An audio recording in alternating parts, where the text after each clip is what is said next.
пещера и чули един гостилен глас. Той звучал така: ела по-наблизо и ям! Французият се малко по-наблизо: ела по-силно и ще те ям този град.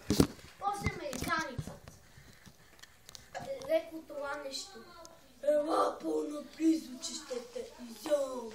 Но после